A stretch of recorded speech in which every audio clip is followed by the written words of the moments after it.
Génesis, capítulo 6, versículos del 5 al 8. Y vamos a ponernos en pie para tener esta lectura. Repito, Génesis, el capítulo 6, los versículos del 5 al 8. Y dice así la palabra de Dios: Y vio Jehová que la maldad de los hombres era mucha en la tierra, y que todo designio de los pensamientos del corazón de ellos era de continuo solamente el mal. Y se arrepintió Jehová de haber hecho hombre en la tierra, y le dolió en su corazón. Y dijo Jehová: Raeré de sobre la faz de la tierra a los hombres que he creado, desde el hombre hasta la bestia, y hasta el reptil y las aves del cielo, pues me arrepiento de haberlos hecho. Pero Noé halló gracia ante los ojos de Jehová. Hasta aquí la palabra del Señor. Y vamos a dar paso a nuestro hermano Miguel César para que él pueda compartir la meditación en esta mañana con nosotros.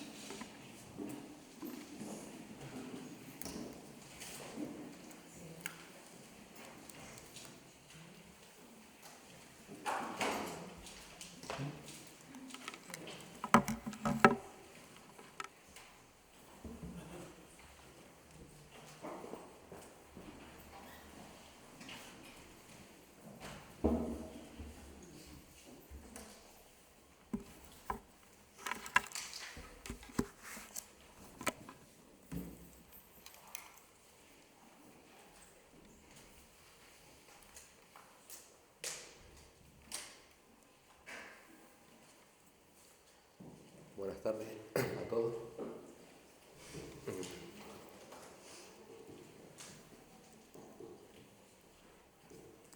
Vamos a dirigirnos al Señor en oración.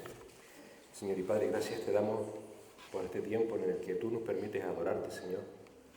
Nosotros, hombres y mujeres indignos, Señor, de hacerlo, pero capacitados por la obra de Cristo Jesús en la cruz del Calvario. Te damos gracias, Señor, porque sabemos que tú, a través de Él, nos miras, Señor, nos aceptas, Padre, y escuchas nuestro clamor, Señor. Te damos la gracia porque tú eres nuestra confianza y nuestra esperanza. Eres nuestro oportuno socorro, Señor. Y por eso ahora te suplicamos que tú nos ayudes a descansar en ti, Señor, a aprender a dejar todas las cosas en tus manos, Padre, y a confiar en un Dios todopoderoso, hacedor de los cielos y de la tierra, creador de todo, bueno, justo y misericordioso hasta el extremo. Ayúdanos tú ahora a concentrarnos en tu palabra, Señor, y a descubrir en ella cómo eres tú, Señor. Cómo tú, Padre, tratas a tus criaturas y por qué lo haces, Señor. Con qué propósito, con qué fin. Para que en todo, Señor, tú seas glorificado. Porque reconocemos nuestra incapacidad de entenderte, de comprenderte, pero también, Señor, sabemos que tú te has manifestado y te has dado a conocer a través de tu palabra. Por eso te suplicamos que nos dé luz, Señor, a través de tu Espíritu Santo para entenderlo. Te suplicamos, Señor, todo esto en Cristo Jesús, nuestro Señor y Salvador. Amén. Yo no sé cuántos de aquí, seguro que muchos, y me sorprenderé si más de lo que yo puedo imaginar, saben lo que significa la palabra spoiler. Seguro que los más jóvenes saben lo que significa spoiler, ¿verdad? ¿Qué es un spoiler? A ver. Ya usted contó todo. Hay un spoiler. Exactamente, cuando nos dicen cómo acaba una cosa, una película, ¿verdad? Eso es terrible, porque estás quizás incluso deseando verla, estás con ganas de saber lo que es la trama y al final viene alguien y te dice, mira, pues acaba así, muere fulanito. ¿Y ahora qué voy a hacer? Eso es un spoiler, ¿verdad? Se han puesto de moda esas palabras inglesas últimamente. Permítanme, con ese símil, decirles si saben cuál es el primer spoiler de la historia.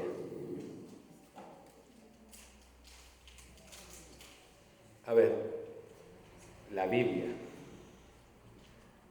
La Biblia ya nos dice cómo va a acabar todo. Lo siento. Si tú esperabas que esto fuese de una forma distinta, ya lo siento. El spoiler primero de la historia es la Biblia. Ya la Biblia te dice cómo va a acabar todo. Porque el mismo autor, el mismo director de esta obra, ya te va a decir cómo va a acabar todo. El autor de la historia es Dios mismo. Y ya Dios mismo se revela en su palabra. Te dice cómo comienza y te va a decir cómo acaba. Tenemos una sociedad, y seguro que todos los que estamos aquí estamos de acuerdo, que trabaja incansablemente.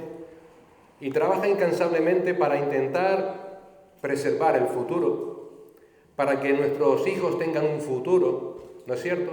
Vamos a intentar cuidar el medio ambiente porque de aquí a 100, 200, 300 años nuestros hijos tienen que tener un planeta donde poder vivir. Hay que preservar el medio ambiente, hay que cuidar de la raza humana, ¿verdad? Incluso hubo un científico que dijo que debido a que la Tierra tiene su tiempo de caducidad, habría que ir ya buscando otros planetas donde podamos, la raza humana, desarrollar nuestra vida. Se está intentando por todos los medios conquistar la enfermedad.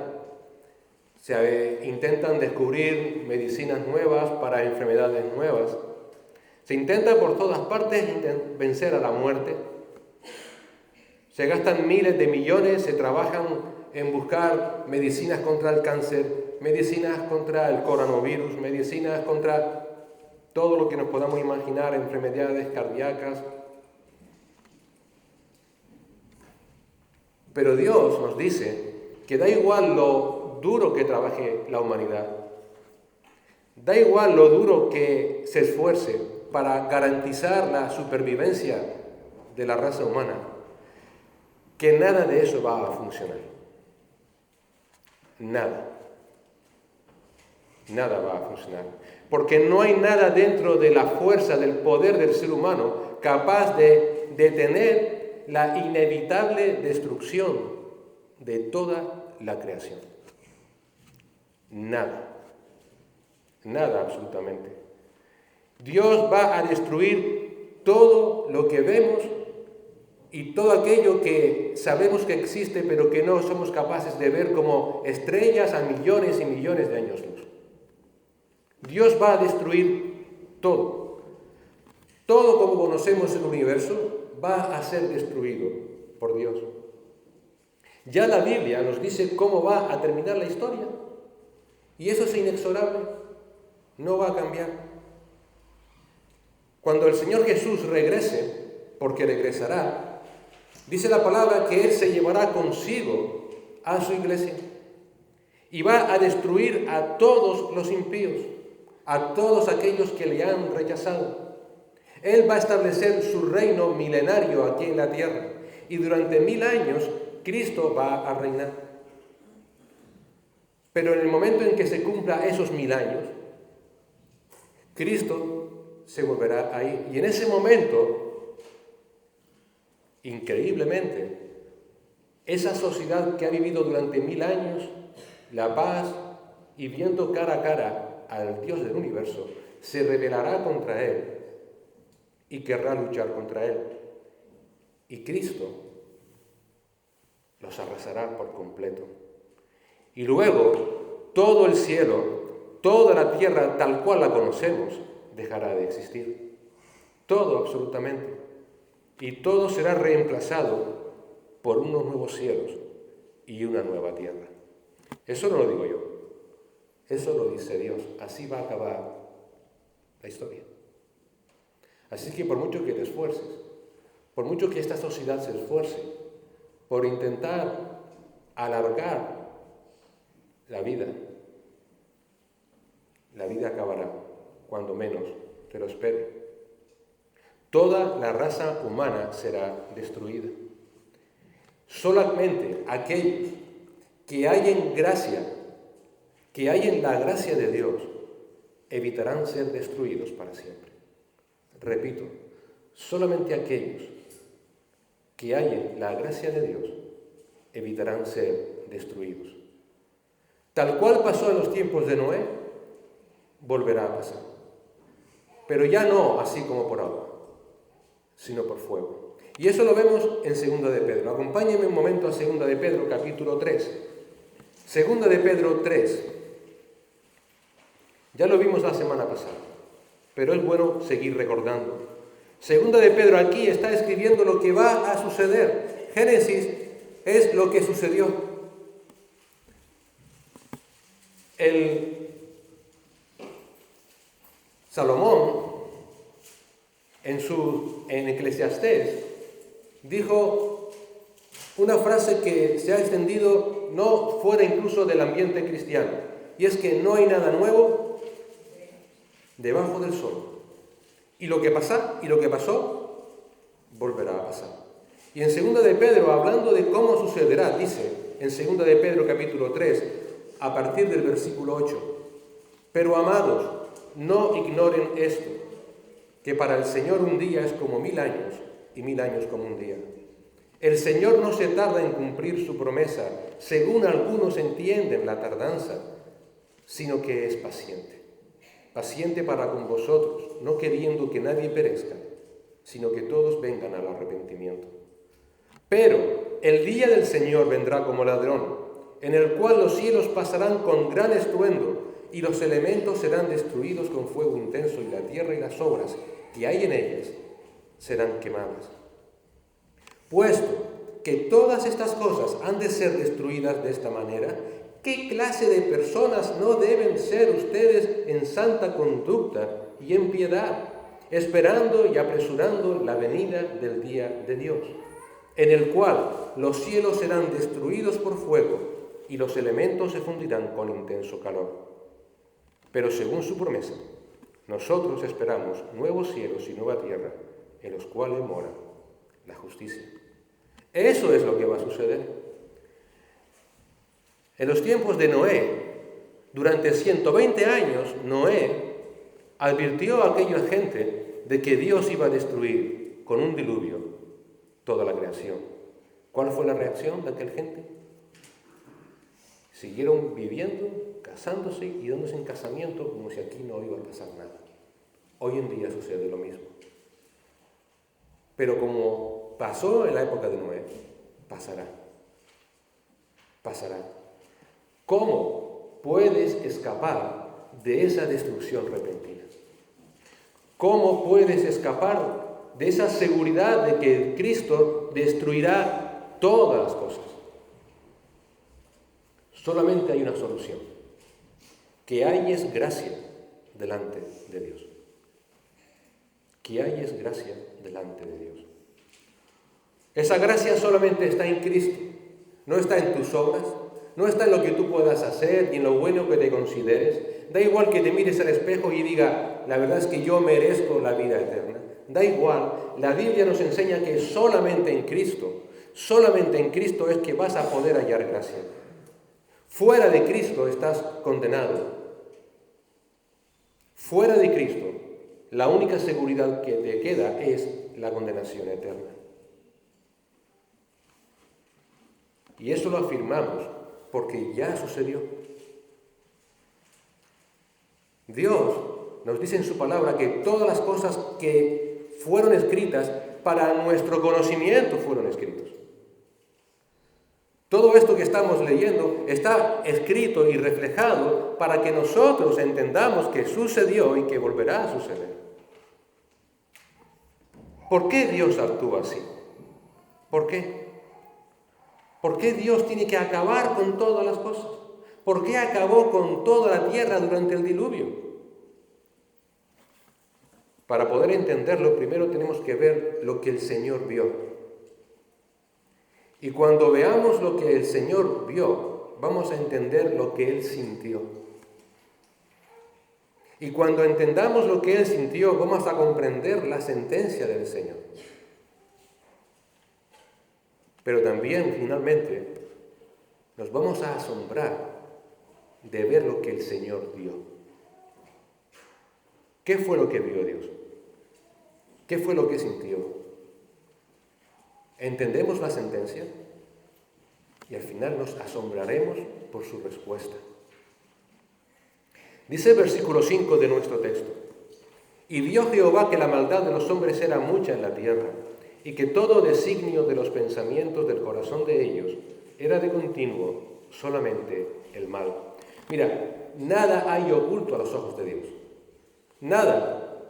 Yo creo que eso, hasta cierto punto, en nuestra humanidad caída, somos capaces de entender, aunque no somos capaces de entender completamente.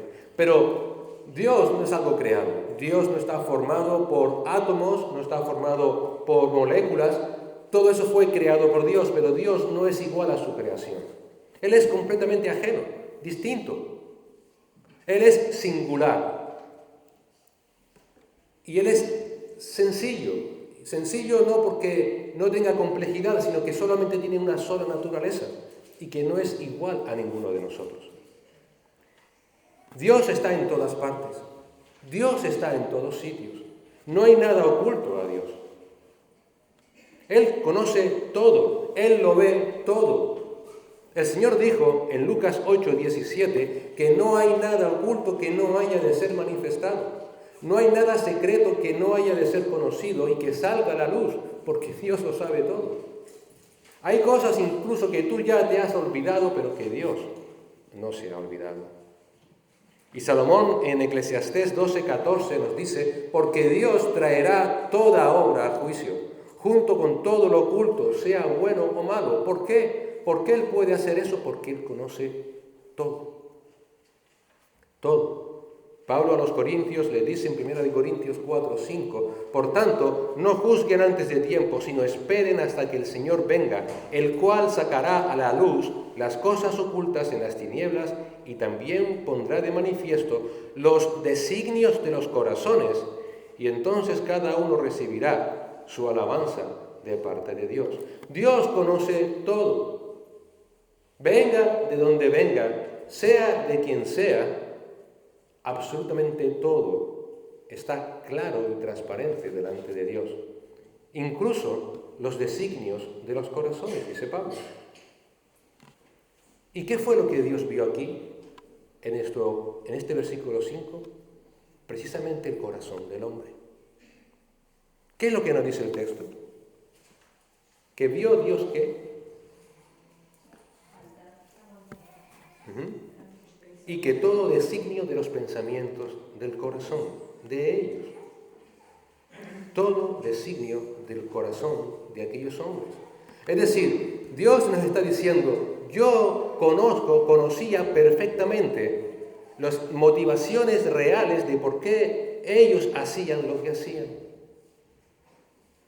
Esto nos lleva a pensar entonces que aquella gente se excusaba y buscaban excusas ante su forma de ser, su forma de comportarse. Ellos se excusaban delante de Dios, pero Dios conocía perfectamente todo lo que había en sus corazones. Dios conocía la voluntad de ellos. Dios conocía sus emociones. Dios conocía sus esfuerzos. Dios conocía sus propósitos, sus planes, sus anhelos. Dios conocía todo aquello que motivaba sus vidas. Dios conocía también toda iniquidad, toda perversidad, toda injusticia, toda desobediencia, todo lo que podamos imaginar que cause dolor, todo estaba en el centro de la vida de aquella gente, y Dios lo sabía. Porque en su corazón solo había un propósito, de continuo hacer mal. En todo momento. Es decir, aquí Moisés nos está diciendo que no había un instante en el que el hombre no deseara hacer mal, en ningún momento. Y no solamente eso, aquí Moisés está englobando que aún todas sus buenas acciones aún estaban dominadas por el mal. Muchas veces podemos pensar, bueno, es que yo tampoco soy tan malo, yo amo a mis hijos. Yo amo a mi gente, yo intento hacer cosas buenas. Bueno, en aquella época igual. Pero aquí lo que nos está diciendo, que todo designio, es decir, cualquier cosa que hicieran, aún cosas buenas, estaba dirigido, gobernado por el mal. El pecado no ha destruido toda la imagen de Dios en el hombre. Aún tenemos ciertas cosas que muestran atributos de Dios son lo que se llaman los atributos comunicables. Aún tenemos la capacidad, a pesar de nuestra maldad, de mostrar amor. Es un amor imperfecto, ciertamente, pero podemos hacerlo. Aún podemos mostrar misericordia, aún podemos mostrar afecto. Pero lo que nos está diciendo aquí la Escritura es que aún todo eso estaba, ¿qué? Manejado, contaminado por el mal. En Isaías 64:6 nos dice la Escritura: todos nosotros somos como el inmundo, y como trapos de inmundicia todas nuestras obras justas. ¿Por qué? Porque están contaminadas por el mal. Aún todo lo bueno que podamos hacer son trapos de inmundicia delante de Dios. Por tanto, lo que vemos aquí en nuestro texto no es que fueran buenas personas, no es que hubieran buenas intenciones, no eran personas que simplemente se equivocaban a la hora de decidir, no eran personas que se equivocaran en sus acciones. Todo esto son definiciones modernas del pecado. Hoy en día la gente no peca, se equivoca. Hoy la gente no hace cosas malas, simplemente es la sociedad que lo ha movido a hacer eso. El hombre básicamente es bueno, el hombre básicamente es noble. Mira, simplemente cambia su educación, simplemente cambia lo del barrio donde nació y verás cómo cambia y se hace bueno. Pero no. ¿Sabes por qué? Porque el mal no está en lo que le rodea, está en su corazón. Da igual lo que cambies en el exterior, da igual. El problema está en el corazón. Y esa es la definición bíblica que nos da Dios en su palabra acerca del hombre. Que tu problema, que mi problema, que nuestro problema está en el corazón. Por eso dice la palabra que engañoso es el corazón más que cualquier cosa. Más que cualquier cosa. Lo que sucede al ser humano es causa de su propio corazón, de su propia naturaleza. Cada intento de los pensamientos de su corazón era solo el mal continuamente. Dios va directo a donde realmente se encuentra el problema, la corrupción, en lo más profundo del ser humano, en el propio corazón. El Señor Jesús, en Mateo 15, y si quieren pueden buscarlo, en Mateo 15, cuando aquellos fariseos, aquellos escribas intentaban atacar a Jesús acerca de ciertos ritos, en Mateo 15:11 les dice a sus discípulos el Señor: no es lo que entra en la boca lo que contamina al hombre, sino lo que sale de la boca. Eso es lo que contamina al hombre. Claro, aquellos discípulos se quedaron un poco fuera del juego y dijeron: ¿qué estás diciendo, Jesús? No entendemos. ¿Cómo que lo que contamina al hombre no es lo que entra, sino lo que sale? Y entonces, en el versículo 17, fíjate, en Mateo 15, 17, hasta el versículo 20, Jesús les va a explicar lo que acaba de decir. Y les dice: ¿no entienden que todo lo que entra en la boca va al estómago y luego se elimina? Pero lo que sale de la boca proviene ¿de dónde? Del corazón. Y eso es lo que contamina al hombre. El corazón. Pero porque del corazón provienen ¿qué? Malos pensamientos, homicidios, adulterios, fornicaciones, robos, falsos testimonios y calumnias. Estas cosas son las que contaminan al hombre. Pero comer sin lavarse las manos no contamina al hombre. Eso es lo que contamina al hombre. ¿Entiendes?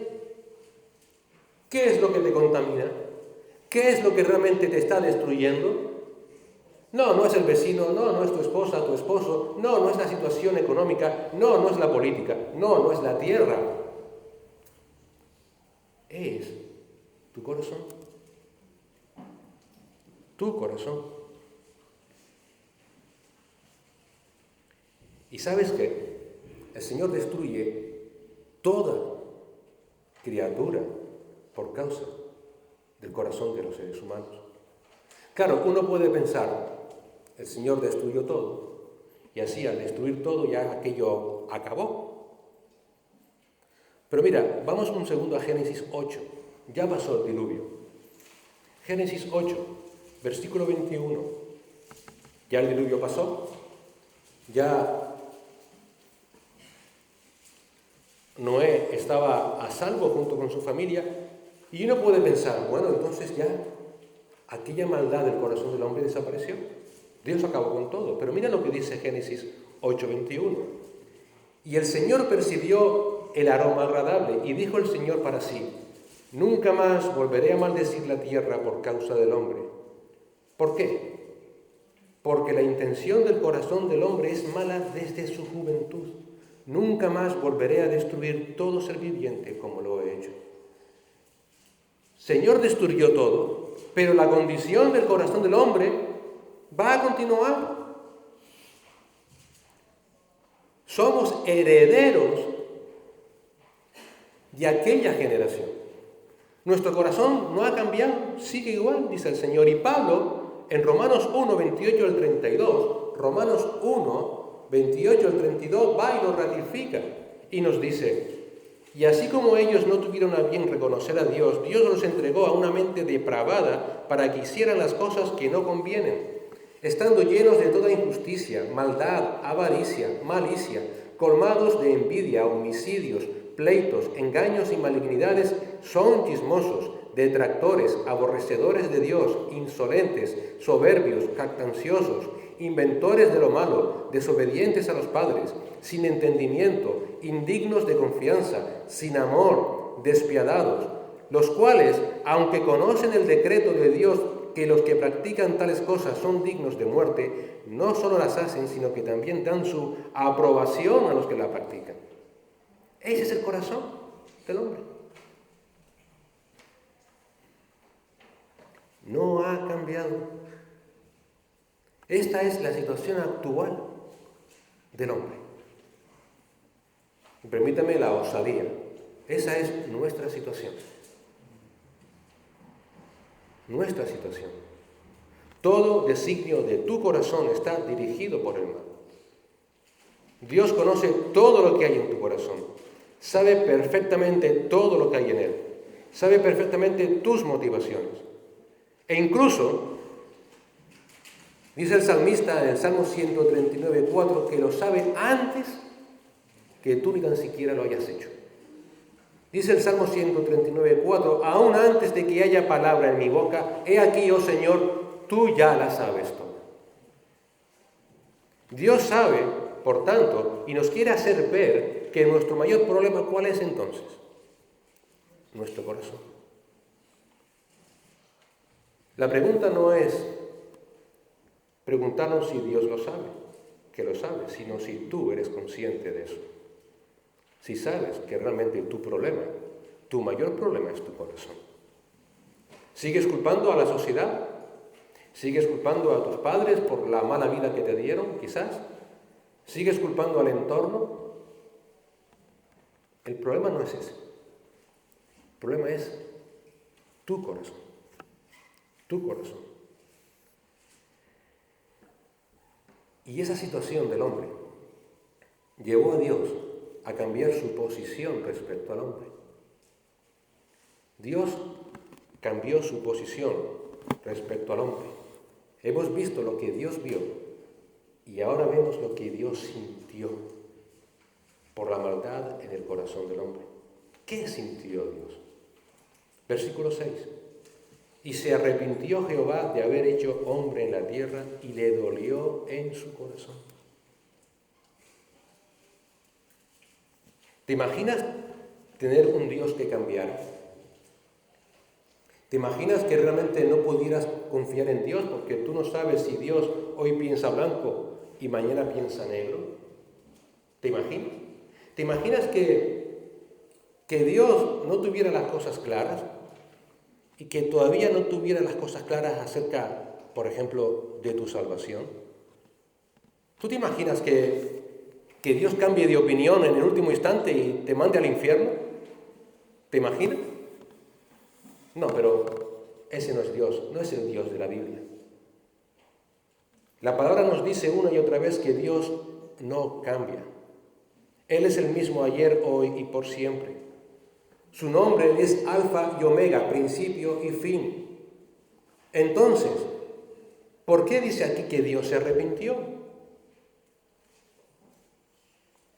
¿Por qué dice aquí que Dios se arrepintió? Dice en Números 23, 19. Números 23, 19. Dios no es hombre para que mienta, ni hijo de hombre para que se arrepienta. Lo ha dicho Él y no lo hará. Ha hablado y no lo cumplirá. Entonces, si Dios no cambia, si Dios no se puede arrepentir, ¿por qué dice aquí que se arrepintió? Todos sabemos, visto lo que hemos visto hasta ahora en Génesis, que Dios es el creador del hombre.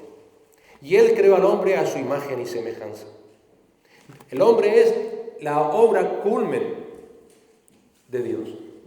Y cuando Dios creó al hombre, dice la palabra que Él vio que todo era bueno en gran manera.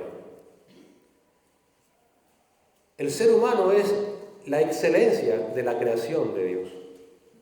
Y vemos que es su excelencia porque le dio su propio aliento de vida. Él sopló su propio espíritu, ruaj, en el hombre, lo que no hizo con ningún ser creado. El hombre era su representante en la tierra. Y al hombre, y solamente al hombre, le dio particularidades que solamente Dios tiene, como vimos antes. Le dio al hombre la capacidad de poder amar. Le dio al hombre la capacidad de tener misericordia, de tener compasión, de poder gozarse, de poder alegrarse o de poder entristecerse. Esos son atributos exclusivos de Dios, pero que Dios compartió con el hombre. Todo eso fue dado al hombre porque el hombre fue amado por Dios. Y como hemos visto en los primeros capítulos de Génesis, porque Dios era un Dios cercano al hombre. Fue un Dios compasivo. Adán y Eva pecaron, ¿no es cierto? Pero Dios en su misericordia los perdona. Pero es que Caín mata a su hermano. ¿Y qué hizo Dios? Lo deja vivir. Fíjate. Esa era la actitud, el comportamiento de Dios respecto al hombre. Cercano, compasivo, porque no quiere la muerte del impío, dice la palabra. Pero todo eso cambió. Esa cercanía cambia por el pecado y por el mal. Recuerden que ahora el hombre no solamente peca porque tiene pecado en su corazón, sino que ahora empieza incluso a buscar la compañía, la alianza con ¿quiénes? Con los demonios. Ahora empiezan a buscar cercanía con los demonios con el propósito de alejarse totalmente de Dios. Crean sus propias religiones y recuerden, toda religión es una creación demoníaca. Crean imágenes de seres creados para adorarle. Rechazan a Dios directamente. Entonces ahora Dios cambia su posición inicial de cercanía, de compañerismo con el hombre, porque le duele todo lo que le está pasando al hombre. Es en ese sentido que se usa la palabra arrepentirse, un cambio de actitud de Dios. Un cambio de actitud de Dios hacia el hombre. Aquel Dios cercano ahora va a arrasar, destruir por completo al hombre. 1 Samuel 15:29 nos dice la palabra: la gloria de Israel no mentirá ni cambiará su propósito, porque él no es hombre para que cambie de propósito. Conforme a sus propósitos eternos, él no cambia. ¿Nosotros cuándo cambiamos? ¿Cuándo nos arrepentimos de algo? Un ejemplo. ¿Cuándo? ¿Verdad? O algo más trivial. Hará como 3 semanas o así, estaba lloviendo, o aparentemente iba a llover. Y Alejandra me dijo, coge el paraguas para ir a trabajar. Yo voy caminando porque trabajo a 300 metros de mi casa. Y dije, no creo que llueva. Y salí. Y no había caminado como 150 metros y empezó a llover. Me arrepentí de no haber cogido el paraguas. ¿Por qué? Porque yo pensaba que no iba a llover y llovió. Cuando suceden hechos que no estamos controlando y que no salen como uno piensa, pues nos arrepentimos. Tenía que haber hecho aquello. Es decir, hay un arrepentimiento fruto de un desconocimiento, pero Dios lo sabe todo. Dios lo sabe todo, así que este cambio de Dios no es porque a Dios le cogiera de imprevisto que el hombre de repente dejara de seguirle y buscara el mal. Dios lo sabía, es más, Dios estaba al control. Eso es algo que nos cuesta entender. El cambio del hombre y el cambio de Dios estaba bajo la absoluta soberanía de Dios. Entonces, ¿qué es lo que encontramos aquí? Si Dios está al control de todo, si Él lo sabe todo, ¿por qué nos dice aquí que Dios se arrepintió? ¿Qué propósito tiene usar esa palabra? Lo que tienes aquí es a Dios humillándose. ¿Por qué? Porque Él usa expresiones humanas para que nosotros, seres finitos, podamos entender lo que le está sucediendo a un Dios infinito. Somos incapaces de entender lo que estaba sucediendo en ese momento en Dios. Y Dios dice, para que tú me entiendas, voy a cambiar mi actitud hacia el hombre. Me voy a arrepentir de haberlo creado. Pero aun eso estaba bajo el control de Dios. Dios se rebaja a nuestras limitaciones. Él usa expresiones humanas para que le podamos entender. Dios no se arrepintió porque se hubiera visto sorprendido por la maldad del hombre. Todo era parte de su propósito. Él ya sabe todo, Él es omnisciente, Él es soberano, todo está bajo su control. Nada le va a coger de imprevisto, nada le va a coger de sorpresa.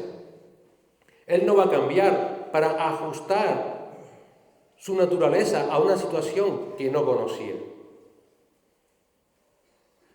Es un cambio de disposición con el hombre para que el hombre entienda lo que está haciendo.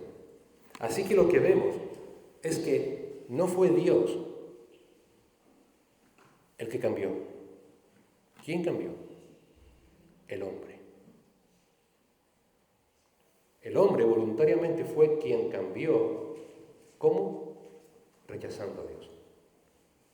Aun eso estaba bajo el control soberano de Dios. Dios siempre fue paciente hasta ese momento. Sí, el hombre moría, pero moría por causa del pecado. Hasta este momento no vemos a Dios tomando una decisión tan directa como la que ahora va a tomar. Él personalmente se va a encargar de destruir a todo el hombre. Él quiere mostrar algo que es parte también de su naturaleza. Porque hasta ahora hemos visto su paciencia, hemos visto su amor. Pero Dios no solamente es paciencia y solamente es amor. Dios es justo. Y ahora va a mostrar su justicia. Dios no puede tolerar el pecado. Y va a acabar con todo el pecado. Sí, Dios ama, ciertamente, Dios es amor. Pero no pienses que porque Dios es amor, ahora se va a arrepentir de lo que le dijo a Pedro. Y mira, Pedro, borra lo que acabo de decirte. No, mira, al final no voy a destruir todo. Soy justo y va a suceder. Soy justo y va a suceder, nos dice el Señor. Dios ahora cambia su trato con el hombre. Lo increíble del cambio de ese trato de Dios con el hombre es que a Dios le duele. A veces pensamos que Dios es un ser, como ese espíritu, que ni siente ni padece. A Dios le duele. En toda la Escritura leemos una y otra vez que a Dios le duele el pecado del hombre. Y de nuevo aquí usa una expresión humana para que entendamos que le duele en su corazón. Como dijimos antes, Dios es espíritu, Él no tiene un cuerpo humano, Él no tiene ojos, Él no tiene un corazón físico, Él es espíritu. pero Él intenta hacernos a nosotros entender qué es lo que pasa en Dios. Todos sabemos esa expresión, me duele el corazón, no porque tenga un dolor físico, sino porque hay algo que nos ha hecho daño o que nos ha entristecido, ¿verdad? Y siempre tiramos al corazón. Estamos hablando de nuestros más profundos pensamientos, de nuestras más profundas emociones. Al Señor le dolió en su corazón. Nos quiere decir eso precisamente, que lo más profundo de Dios se sintió dolido por el pecado del hombre y por lo que Él iba a hacer. Dice Ezequiel 18:23, ¿acaso me complazco yo en la muerte del impío? Declara el Señor Dios, y no en que se aparte de sus caminos y viva. Nos cuesta entender que Dios se duele por el pecado, pero Dios se duele por el pecado. Y se duele porque sabe cuál es la paga del pecado y porque sabe quién va a ejecutar esa paga, que es Él mismo.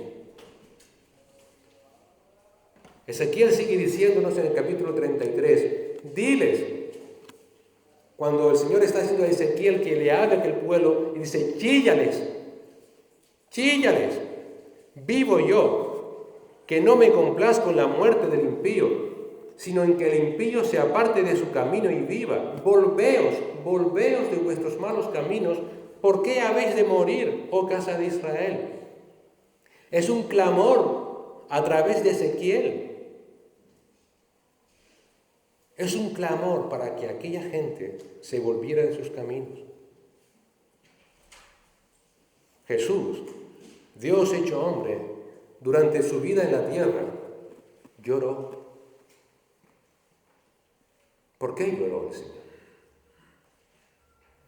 Hay dos momentos en los que se recoge por qué el Señor lloró. Uno está en Lucas 19:41. Lucas 19:41. Ahí dice que el Señor se acercó y al ver a la ciudad, no está hablando de la ciudad como edificios, carreteras, sino a la gente. Cuando vio a aquella gente, lloró sobre ella. El Señor había estado durante su ministerio llevando esa palabra de vida una y otra vez, y a los suyos vino, y los suyos no lo recibieron. Y el Señor lloró, porque sabía que ya se le había acabado el tiempo. Pero no solamente lloró sobre aquella gente. También dice Juan 11:33-35 que el Señor Jesús lloró por las consecuencias de la muerte, por las consecuencias del pecado, por las consecuencias del mal del corazón del hombre. Y aquí dice, hablando de la resurrección de Lázaro, que cuando Jesús la vio llorando y a los judíos que vinieron con ella llorando también, se conmovió profundamente en el espíritu y se entristeció. Y dijo, ¿dónde lo pusisteis? Le dijeron, Señor, ven y ve. Y el versículo más corto de toda la Biblia, Juan 11:35, Jesús lloró. ¿Acaso piensas tú que a Dios es como ese espíritu, ese insensible? ¿Crees tú que porque Dios está por encima de todas las cosas, Él no le duele? Él, dice, se entristeció y le dolió en su corazón porque ahora iba a tomar una decisión radical. Iba a acabar con toda aquella gente. Pero Él quiere mostrarnos que lo hace porque Él es justo, porque Él es santo, porque no puede permitir el pecado, pero que eso no quiere decir que sea insensible ante eso. Insensible. Pablo nos dice que Dios lo que quiere es que todos los hombres sean salvos y vengan al pleno conocimiento de la verdad. Eso es lo que Dios quiere. Pero, hermanos, amigos, Dios es santo. Y en su santidad Dios no puede tolerar el pecado. Él es santo y no tendrá por inocente al culpable. Y mire, el término de santidad hoy en día está tan desvirtuado que ni tan siquiera sabemos lo que implica, ni siquiera sabemos lo que supone.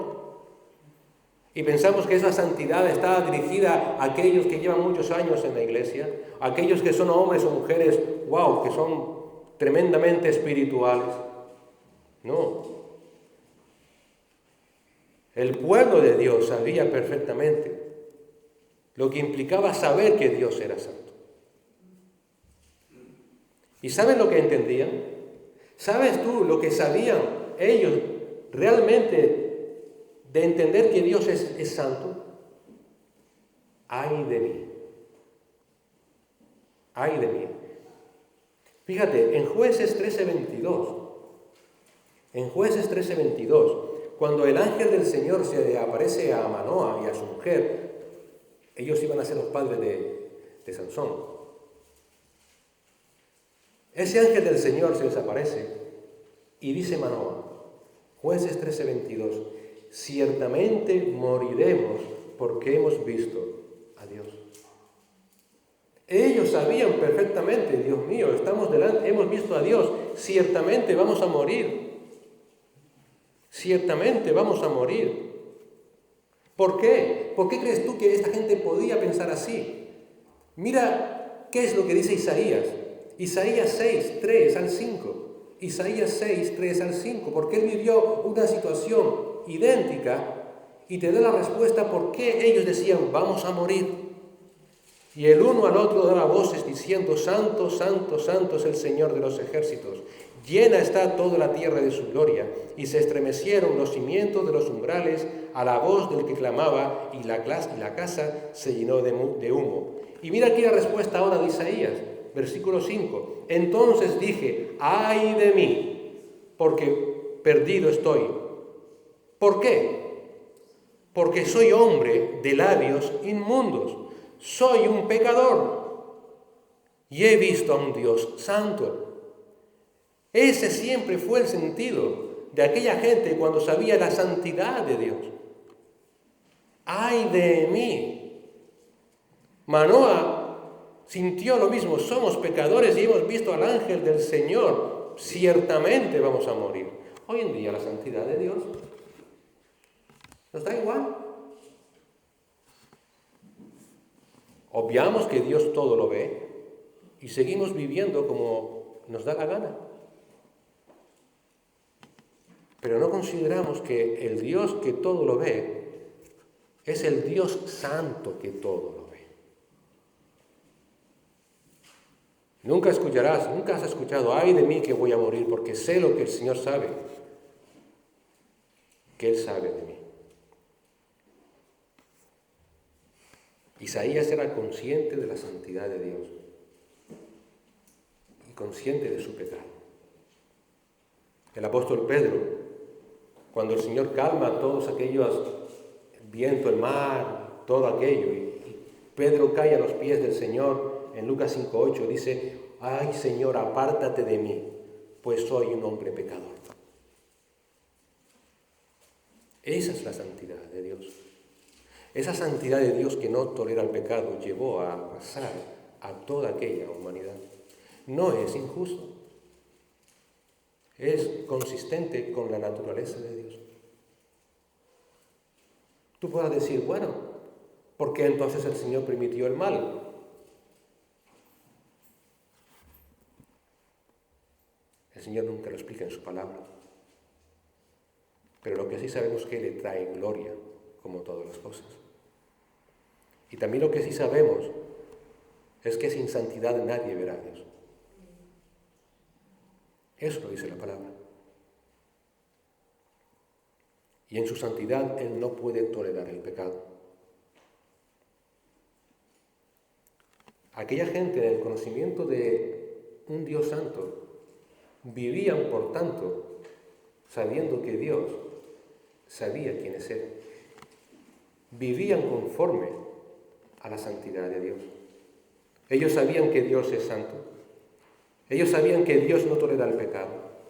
Ellos eran conscientes de que la paga del pecado por pecar contra el Dios santo es la muerte. Ellos eran conscientes de que la santidad requiere esa justicia contra el pecado, por eso todos dicen, vamos a morir, vamos a morir. Es por eso que entonces entendemos que ellos tenían ya ese conocimiento que desgraciadamente hoy se ha perdido. Y es que un Dios justo no no puede tolerar el pecado. No lo va a hacer. No te justifiques delante de Dios. Es imposible. Él, un Dios santo y justo, no tendrá por inocente al culpable. Destruyó toda la creación, animales incluidos, por ese pecado.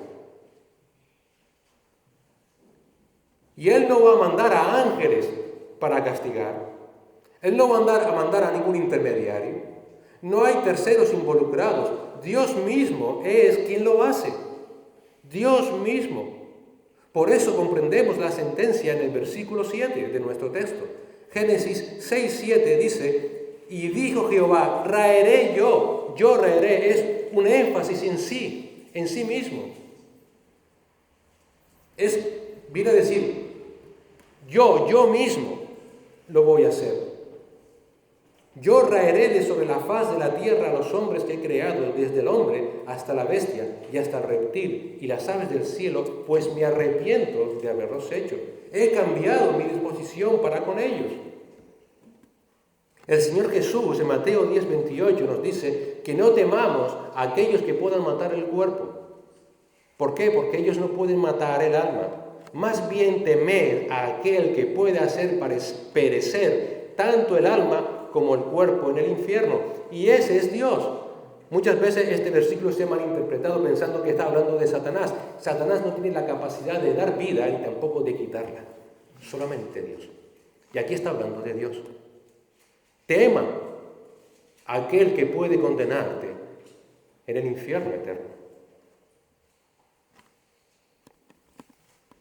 Santiago 4 nos dice que solamente hay un dador de la ley y juez, que es poderoso para salvar y para destruir. Por eso el autor de Hebreos que dice en 10:31, horrenda cosa es caer en manos del Dios vivo. Horrenda cosa. Dios no tomó una decisión a la ligera. No es que Él se llenase de odio en ese momento hacia el hombre. Fíjate, hay como unas pausas. Él vio y después de ver, le dolió y actuó. El punto de este pasaje es muy claro. Es inconfundible. Ningún pecador podrá ser librado de la ira de Dios. A veces sí es cierto que le damos gracias al Señor porque Cristo murió por nuestros pecados y nos libró del pecado. Es cierto. Pero falta otra parte. Y nos libró de su ira venidera. De su ira venidera. El juicio de Dios cae sobre toda la humanidad pecadora. Sobre toda. Era tal la degeneración de la humanidad que el juicio de Dios vino. Y fue tan severo que dice el Señor, raeré, una palabra que en el original en hebreo es muy fuerte. Es decir, no dejaré nada que respire, nada. No quedó nada, insectos, bichitos pequeñitos. El otro día estaba viendo un documental donde se veían los bichos que hay en los colchones y se veían los ácaros. Bueno, la idea aquí es que nada, incluso esos ácaros fueron arrasados por Dios. Nada. ¿Por qué? Porque tenían un corazón malo. Y en ese corazón malo habían decidido aborrecer a Dios por completo. Y como dijimos al principio, esto no ha cambiado. El hombre sigue siendo un hombre con un corazón malo. Y por tanto el juicio de Dios volverá. Inexorablemente. Sucedió una vez y volverá a suceder. Tú creas, como de aquella gente de Pedro, si han pasado 1000 años. 120 años estuvo Noé advirtiendo. El hombre no ha cambiado. No ha cambiado. Solamente hay una forma de poder escapar de ese juicio seguro. Solamente hay una forma de poder escapar de ese juicio seguro. Y esto exalta a Dios. Por eso dije antes que el mal exalta a Dios, da la gloria a Dios. Y esa forma de escapar de ese juicio seguro ni son tus buenas obras, ni es que tú te consideres un buen padre, una buena madre, un buen hijo. Da igual que no robes, da igual que no digas mentiras. Ni siquiera tu disposición para cambiar. Porque como dijimos antes, esa disposición incluso es egoísta, porque lo que realmente hay es un deseo maligno en nuestros corazones. Todo eso está corrupto por el mal. No hay, por tanto, nada en nosotros, aunque sea lleno de buenos sentimientos, que pueda librarte de ese juicio seguro. Solamente hay una forma de poder ser librado de algo que va a suceder con total seguridad. Que hay es gracia delante de Dios. Que Dios tenga misericordia de ti. No hay otra forma. Y esto es lo asombroso. Hemos visto lo que Dios vio. Hemos visto lo que Dios sintió. Y vamos a ver aquí lo asombroso de lo que Dios dio. Perdón por su gracia. Dice el versículo 8. ¿Qué dice? Pero Noé halló gracia ante los ojos de Jehová. Eso fue lo que libró a Noé de no ser destruido durante el diluvio. Aquí ya podríamos acabar. Solamente por gracia es que Noé fue salvo. Solamente por gracia. Dios tuvo misericordia de él.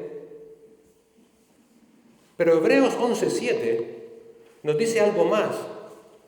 Y en Hebreos 11:7 nos dice la palabra que por la fe Noé, siendo advertido por Dios acerca de cosas que aún no se veían, ¿qué hizo? Con temor preparó un arca para la salvación de su casa, por la cual condenó al mundo y llegó a ser heredero de la justicia que es según la fe. Fíjate, Noé confió en Dios. Dios le advirtió a Noé, voy a destruir todo. Noé pudo haber dicho, ¿qué estás hablando? ¿Qué estás diciendo? Pero él tuvo y confió en Dios. Pero no solamente confió en Dios. ¿Cómo fue esa confianza? Llena de temor. Él sabía delante de quién estaba. No es esa fe que dice, creo en Dios y sigo viviendo mi vida. Tuvo temor, dice, y con temor preparó un arca. Vivió su vida con temor, sabiendo quién se lo había dicho. Y por eso es que llegó a ser heredero de la justicia, que es según la fe, y esto es clave, que ahora explicaremos. ¿Qué es eso de heredero de la justicia? Él iba a heredar algo. ¿Cuándo? ¿De parte de quién? Es la misma herencia que tenemos todos los creyentes, como veremos ahora. Aquí no se está hablando de un hombre perfecto. No se dice que Noé no pecara. No se dice que Noé fuera maravilloso. No se dice que él no mereciera morir. Él murió por los pecados, por sus pecados, por la causa del pecado. No dice que él mereciera ser salvado. Se dice que tuvo fe en el Señor. Él no fue detrás de las mentiras del mundo. Recuerda que aquella sociedad se dejaba guiar por lo que el mundo decía. Él no se dejó llegar por la maldad del mundo. Él solamente esperó en Dios. Y cuando fue advertido por Dios, que dice la palabra, con temor reverente obedeció a Dios. Con temor se sometió a Dios. Con temor creyó a Dios. Y aunque pasó 120 años hasta que eso sucedió, él vivió así esos 120 años. No dudó de que el juicio de Dios iba a llegar. Vivió con temor y con temor le obedeció. Por eso la palabra nos dice a todos aquellos que nos queremos acercar a Dios, que solamente vas a poder acercarte de una forma. Si crees que vienes aquí diciendo, merezco estar aquí, merezco el cielo, merezco que Dios me hable, no mereces nada. Porque lo mismo que hizo que Dios tuviera gracia sobre Noé, también pasa con cada ser humano. Que solamente por gracia y por medio de la fe es que puedes ser salvo. Solamente. Mira Efesios 2, 8 y 9. Porque por gracia habéis sido salvados por medio de la fe.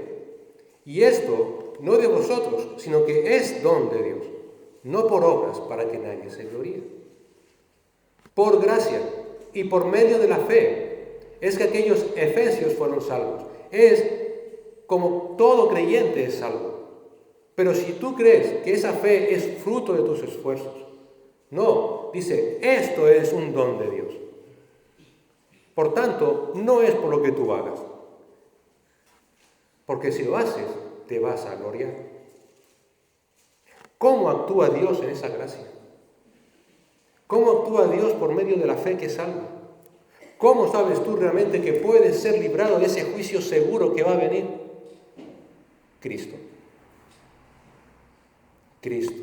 Por eso, Cristo es una de las palabras que menos se utilizan en las iglesias. Y dirás, ¿qué estás diciendo? Sí, hablamos tanto en las iglesias de prosperidad, hablamos tanto de alegrías, tanto de fiestas, que nos olvidamos de Cristo. Y Cristo es una palabra que el mundo rechaza y que muchos que se creen salvos siguen rechazando. Y es sencillo, haz la prueba. Háblale a cualquier amigo tuyo de Buda. Se va a sentar y va a escuchar atentamente lo que le tengas que decir. Háblale de Mahoma. Y ella, sí, somos tan tolerantes que qué bueno que tú seas. Pero háblale de Jesucristo. Y dime si reaccionan igual. Pero solamente hay un nombre dado a los hombres debajo del cielo en el que podamos ser salvos. ¿Cuál es ese nombre? Jesucristo. Así que la gracia de Dios, la gracia que te puede salvar de esa condenación eterna solamente es Cristo. Cristo. Y Él os dio vida, sigue diciendo Pablo a los Efesios en el capítulo 2, del 1 al 10, que Él os dio vida a vosotros que estabais muertos en vuestros delitos y pecados. Él, en los cuales anduvisteis en otro tiempo según la corriente de este mundo, conforme al príncipe de la potestad del aire, el espíritu que opera en los hijos de desobediencia, entre los cuales también todos nosotros en otro tiempo vivíamos en las pasiones de nuestra carne, satisfaciendo los deseos de la carne y de la mente, y éramos por naturaleza hijos de ira, lo mismo que los demás. Pero Dios, que es rico en misericordia, por causa del gran amor con que nos amó, aun cuando estábamos muertos en nuestros delitos, nos dio vida juntamente con ¿quién? Con Cristo. Por gracia han sido salvados. Y con Él, con Cristo, nos resucitó. Y con Él, con Cristo, nos sentó en los lugares celestiales en Cristo Jesús, a fin de poder mostrar en los siglos venideros las sobreabundantes riquezas de su gracia, por su bondad para con nosotros. ¿En quién? En Cristo Jesús. Porque por gracia habéis sido salvados por medio de la fe, y esto no de vosotros, sino que es un don de Dios, no por obras para que nadie se gloríe. ¿Por qué? Porque somos hechura suya, creados ¿en quién? En Cristo Jesús, para hacer buenas obras, las cuales ¿quién? Dios preparó de antemano para que anduviéramos en ella. ¿Qué es el hombre aquí? Sino solamente el receptor de la gracia de Dios. ¿Qué ha hecho el hombre aquí por ser salvo? Nada. Es salvo por Cristo, por la gracia de Dios, por el amor de Dios y para la gloria de Dios. Solamente entonces puedes librarte por medio de Cristo. Solamente por medio de Cristo. Así que la conclusión es evidente. Si no estás en Cristo, ¿qué estás?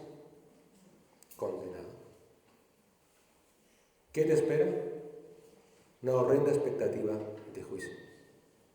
Y pasar toda la eternidad en el infierno. Eso es lo que nos queda. Si no estás en Cristo, estás condenado por tu malvado corazón. Estás condenado por tu pecado. La única forma de ser salvo es la misma forma en la que fue librado Noé por la gracia de Dios. Por la gracia de Dios. ¿Cómo nos perdona Dios a través de esa ira eterna? ¿Cómo nos libra de esa ira eterna? Hemos visto que es por Cristo. ¿Y qué es lo que hace Cristo para poder librarnos del pecado y de la ira eterna? ¿Qué hizo? La cruz, ¿verdad? La cruz. Es en aquella cruz donde Cristo carga con nuestra pena por el pecado. Y es en aquella cruz donde Cristo establece un nuevo pacto. En aquella cruz Cristo carga con la pena del pecado, porque recuerda, Dios es justo y no puede tolerar el pecado. Y el pecado solamente tiene una paga. ¿Cuál es? La muerte. ¿Y qué hace Cristo? Muere. Y muere en aquella cruz para el perdón de pecados de aquellos a los cuales Él había venido a salvar. Ahí es donde el Padre, por amor, porque a Él le duele, recuerda, ¿a dónde va a enviar a todos los pecadores? Por amor, entrega a su Hijo por los pecados. Y Cristo, Dios, se ofrece a dar su vida en propiciación por los pecados de aquellos a los cuales Él amó hasta el fin. Así que Cristo, ¿qué hace? Ya paga por tu pecado. Ya paga por tu pecado. Sales libre. Pero ¿sabes qué? Sigues teniendo un corazón malo. Entonces, ¿qué más hizo Cristo en la cruz aparte de perdonar nuestros pecados? En aquella cruz, dice el Señor en Lucas 22:20, que de la misma manera tomó la copa después de haber cenado, diciendo: esta copa es el nuevo pacto en mi sangre, que es derramada por vosotros. Él derramó su sangre para darnos un nuevo ¿qué? Pacto.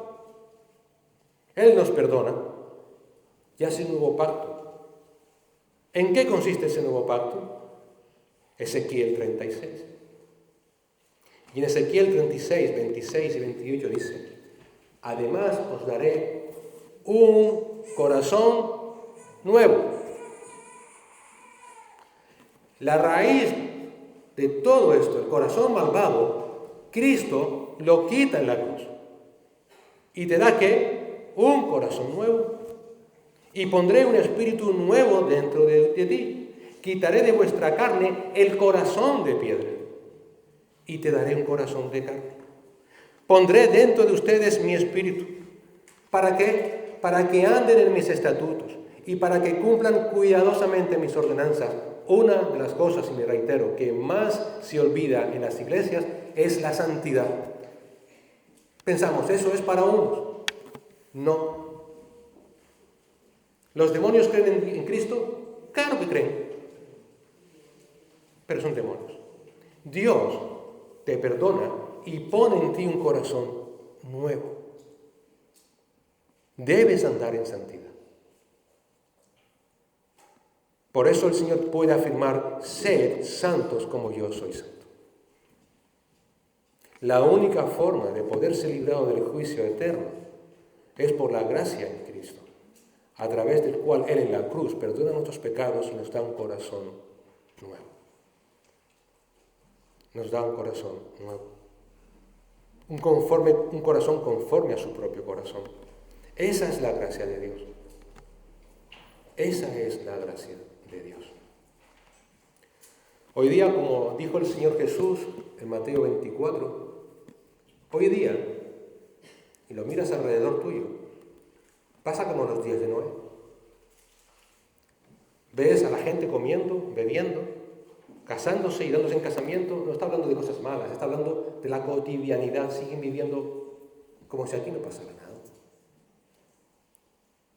Hasta el día en que Noé entró en el arca. Ese día cambió todo. Y no comprendieron, sigue diciendo el Señor en Mateo 24, y no comprendieron hasta que vino el diluvio. Esto es. Uno cuando entiende esto es terrible. ¿Saben ustedes cuándo aquella gente entendió que Dios iba a acabar con todos ellos? Cuando ya no había solución. Y comprendieron hasta que vino el diluvio. No esperes a ese momento. No esperes. Porque luego no habrá solución. No seas de oídos sordos. No sigas la corriente de este mundo. Dios no quiere la muerte del impío. Dios quiere salvar. Él dio a su Hijo para eso. Y hermano, hermana, sabiendo que Dios te dio un corazón nuevo, no te justifiques. Si pecas, acude al trono de la gracia, pide perdón al Señor, y Él es grande y misericordia y te perdonará. Pero ruégale al Señor cada día vivir en santidad porque tienes un corazón nuevo. Eres una nueva criatura. Ya no puedes seguir viviendo como vivías antes. Eres una nueva criatura que tienes que andar en las buenas obras que Dios preparó de antemano para su gloria. Solamente hay una forma de poder escapar de esa ira venidera. Y es que nuestro corazón se ha cambiado. Por eso el Señor le dijo a Nicodemo, es necesario que nazcas de nuevo. Si no, no hay justicia que te libre de esa condenación. Solamente en Cristo podrás ser salvo. Recuerda, Él fue el único que vivió perfectamente justo, perfectamente santo. Y Él te da esa justicia en tu vida. Él te da el Espíritu Santo para capacitarte a ser santo como Él es santo. Vivamos cada día, hermanos y hermanas, conscientes delante de quien estamos, como aquellos hombres de la antigüedad. No es malo sentir temor, no es falta de amor, no es miedo. Es la mayor muestra de amor por nuestro Salvador, porque reconocemos quién es realmente, nuestro Señor y Salvador. Solo puedo decirte que el spoiler se acaba. Ya sabes cómo acabó todo, ¿verdad? Toda aquella humanidad que no quiso escuchar fue destruida. No esperes a mañana. Hoy es el día. Porque si no, si el Señor viene y no estás en su gracia, también serás destruido. Pero si estás en Cristo, Dios que no cambia, te dice que donde esté Él, tú estarás con Él para siempre. Señor y Padre, gracias por tu palabra, Señor. Gracias por recordarnos realmente cómo somos, Señor, y cuánto te debemos a ti. Sin ti, Señor, realmente seríamos nada, cadáveres ante ti. Reconocemos, Señor, que muchas veces somos incapaces de poder vivir como a ti te agrada. Y por eso te damos las gracias, Señor, porque podemos acudir ante ti y rogarte perdón, Señor, y tú eres fiel y justo y perdonas. Te suplicamos que nos ayudes cada día, Señor, a andar en tu gracia, a vivir consciente de quién eres tú, Señor. Que tú nos ayudes a vivir, Señor, consciente de que solamente a través de la gracia de nuestro Señor Jesucristo es que podemos ser salvos. Si en nosotros hay un corazón duro, si aún tiene que haber, si todavía hay un corazón malo de incredulidad, si aún hay un corazón malo que quiere justificarse a sí mismo, si aún hay un corazón malo que quiere buscar su propia justicia, oh Señor, te rogamos, te suplicamos por tu nombre bendito que lo quites, Señor. Porque solamente por tu gracia es que podemos ser salvos. Quita de nosotros todo orgullo, toda vanagloria, toda soberbia, Señor. Humíllanos hasta lo más profundo, Padre, para que a su tiempo tú nos exaltes según tu voluntad. Ayúdanos, Señor, cada día a glorificarte en nuestras vidas, viviendo en espíritu y en verdad, poniendo nuestro cuerpo en sacrificio vivo, Señor, delante de ti, buscando la santidad sin la cual nadie te verá. Ayúdanos cada día, Señor, porque sabes que te necesitamos, porque aún estamos en esta carne que nos quiere aprisionar, Señor.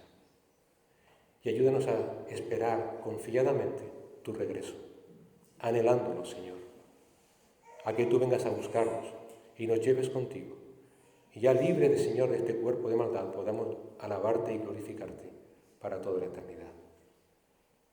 Si aún aquí hoy, Señor, hay algún alma que sigue con ese corazón, Señor, de piedra, te suplicamos por amor a tu nombre, Señor, y para tu gloria, que igual que hiciste con nosotros, Señor, lo hagas con ellos y quites ese corazón de piedra. Que no sigan creyendo que esto va a continuar siempre así. No sucedió en la antigüedad ni sucederá en el futuro. Y así como Noé fue salvo por gracia, solamente esa gracia puede salvar. Que tú, Señor, muevas ese alma, muevas ese corazón, Señor, a arrepentirse de sus pecados y a creer en ti como su Señor y Salvador. Sabemos que eso solamente lo puedes hacer tú. Y te suplicamos, Señor, por esas almas. Gracias, Señor, y ayúdanos cada día a ser conscientes de esta maravilla de salvación que te costó la obra, la vida de tu Hijo Jesucristo en la cruz del Calvario. En su nombre.